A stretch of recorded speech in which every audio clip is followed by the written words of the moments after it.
SSLC result കാത്തിരിക്കുന്ന വിദ്യാർത്ഥികളുടെ പാരൻസിനുള്ളതാണ് reel. ഈ റീല് കാണുന്ന ഒരു വിദ്യാർത്ഥിയാണെങ്കിൽ നിങ്ങൾ നിങ്ങളുടെ പാരൻസിന് അയച്ചു കൊടുക്കുക. പാരൻ്റാണ് റീല് കാണുന്നതെങ്കിൽ അവസാനം നിങ്ങൾ കാണാം.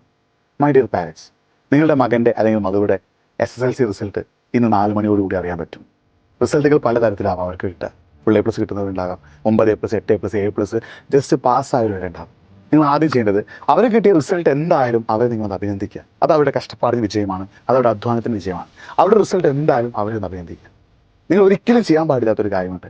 ഒരിക്കലും അവരുടെ റിസൾട്ട് മറ്റൊരാളുടെ റിസൾട്ടുമായി കമ്പയർ ചെയ്ത്. ചിലപ്പോൾ അവർക്ക് A+കളുടെ എണ്ണം കുറഞ്ഞേക്കാം. പക്ഷെ നിങ്ങളുടെ വീടിൻ്റെ അടുത്തുള്ള ഒരാളുമായിട്ടോ അല്ലെങ്കിൽ നിങ്ങളുടെ കുടുംബത്തിലുള്ള ആളുമായിട്ടോ ഒക്കെ ആ റിസൾട്ടിനെ കമ്പയർ ചെയ്യുമ്പോൾ അത് ഏൽപ്പിക്കുന്ന ക്ഷതം, അവരുടെ മനസ്സിൽ ഏൽപ്പിക്കുന്ന വേദന, അത് ചിലപ്പോൾ ജീവിതകാലം മുഴുവൻ അവരെ വേട്ടയാടിയേക്കാം. ഒരിക്കലും നിങ്ങളുടെ മകൻ്റെയോ മകളുടെയോ റിസൾട്ട് മറ്റൊരാളുമായിട്ട് കമ്പയർ ചെയ്യരുത്. അവരെ എൻകറേജ് ചെയ്യും, അവരെ പ്രോത്സാഹിപ്പിക്കുക. SSLC എന്ന് പറഞ്ഞാൽ ഒരിക്കലും ഒന്നിൻ്റെ ഒരു അവസാനമല്ല, ഒരു ചെറിയ തുടക്കം മാത്രമാണ്. SSLCയിൽ മാർക്ക് കുറഞ്ഞതുകൊണ്ട് ലോകത്ത് ഒരാൾ തോൽവിയായിട്ടില്ല. SSLCയിൽ മാർക്ക് കുറഞ്ഞതുകൊണ്ട് ലോകത്ത് ഒരാൾ മിസ് ചെയ്തിട്ടില്ല, ജീവിതം നശിച്ചു പോയിട്ടില്ല. SSLCയിൽ മാർക്ക് കുറഞ്ഞതുകൊണ്ട് ഒരാൾ ലോകത്ത് എവിടെയും എത്താതായിട്ടില്ല. SSLCയിൽ മാർക്ക് കുറഞ്ഞാലും അവരോട് നിങ്ങൾ കാര്യങ്ങൾ പറഞ്ഞ് മനസ്സിലാക്കുക. SSLCയിൽ മാർക്ക് കുറഞ്ഞത് നിനക്ക് ഇന്ന കാരണം കൊണ്ടാണ്. +1 അടിപൊളിയായിട്ട് പഠിക്കുക, +1 ഉഷാറായിട്ട് പഠിക്കുക, +1 സൂപ്പറായിട്ട് പഠിക്കുക. നിന്റെ SSLCയിലെ മിസ്റ്റേക്കുകൾ നീ മനസ്സിലാക്കി. എന്തുകൊണ്ടാണ് നിനക്ക് SSLCയിലെ മാർക്ക് കുറഞ്ഞത്, എന്തുകൊണ്ടാണ് SSLCയിലെ മാർക്ക് കുറയാൻ കാരണം അവരെ കറക്റ്റ് പറഞ്ഞ് മനസ്സിലാക്കി +1 അടിപൊളിയാക്കാൻ വേണ്ട ഉപദേശം അവരെ കൊടുക്കുക.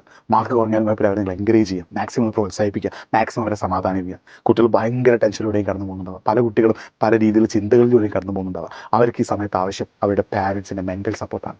നിങ്ങൾ അവരെ സപ്പോർട്ട് ചെയ്യുക, നിങ്ങളെ കൊണ്ട് പറ്റുന്ന രീതിയിൽ അവരെ സപ്പോർട്ട് ചെയ്യുക. റിസൾട്ട് എന്തും ആയിക്കോട്ടെ, അവരെ റിസൾട്ട് നിങ്ങൾ അറിയിക്കും. അത് എത്ര കുറഞ്ഞ റിസൾട്ട് ആണെങ്കിലും എത്ര കൂടി റിസൾട്ട് ആണെങ്കിലും തോളിൽ തട്ടി അടിപൊളിയിടാ, അടിപൊളി മോനെ, അടിപൊളി മോളെ എന്ന് പറയാൻ നിങ്ങൾ തയ്യാറാണ്. എന്നാൽ മാത്രമേ ഇനി മുന്നോട്ടേക്ക് എത്ര തോൽവി അവർ നേരിട്ടാൽ, ഏത് വിജയം നേരിട്ടാൽ നിങ്ങളെ കൂടെ നിങ്ങൾ ആഘോഷിക്കാൻ തയ്യാറാവുന്നു. പല കുട്ടികളും പാരൻസിനോട് പറയാൻ പേടിയാണ്. അപ്പോൾ ആ ഒരു കാര്യം നിങ്ങൾ എന്ത് ചെയ്യുന്നു നോക്കും. മൈ ഡിയർ പാരൻസ്, നിങ്ങളുടെ മക്കൾക്ക് ഏറ്റവും കൂടുതൽ സപ്പോർട്ട് വേണ്ട, ഏറ്റവും കൂടുതൽ അവർ നിങ്ങളെ ആഗ്രഹിക്കുന്ന, ഏറ്റവും കൂടുതൽ അവർ നിങ്ങളെ അടുത്ത് വേണമെന്ന് ആഗ്രഹിക്കുന്ന ഒരു സമയമാണ് ഈ റിസൾട്ട് വരുന്ന സമയം.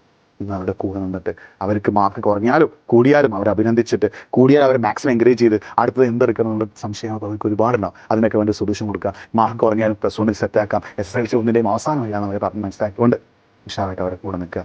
അവർ നിങ്ങൾ ആഗ്രഹിക്കുന്ന സമയമാണ്, അവർ നിങ്ങളെ ആശ്വാസ വാക്കുകൾ തരുന്ന സമയമാണ്, അവർ നിങ്ങളെ വിശ്വസിക്കുന്ന ഒരു സമയമാണ്.